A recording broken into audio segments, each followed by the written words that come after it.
না, আমি অনেক দিন থেকে ক্ষুধার্ত।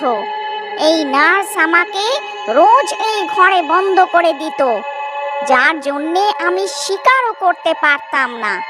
কিন্তু আজ আমি ছাড়া পেয়ে গেছি। তাড়াতাড়ি দরজা খুলে দাও। আজ আমি তোদের কাঁচা খাবো আর খিদে মেটাবো।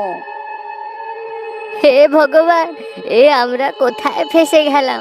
ঘনশ্যাম দাদা, এই প্রেমী লালিয়ার জন্যই হয়েছে। এর খুব শখ চড়েছিল না ওই নার্সের সাথে গিয়ে প্রেম করার। এখন নে মজা। নিজে তো খাটের পেছনে গিয়ে লুকিয়ে পড়লি, এখন বাইরে কেন বেরোচ্ছিস না? দেখ, তোর প্রেমিকা দেখা করতে এসেছে। টিঙ্কু দাদা, আমাকে ক্ষমা করে দাও। সুন্দরী স্ত্রী দেখে আমার মন গলে গেছিল। আমার কি জানা ছিল এ শাকচুন্নি বেরোবে। আরে মরে গেলাম রে। ভগবান আমাদের রক্ষা করো। আমার মনে হয় তুই এমনি দরজা খুলবি না।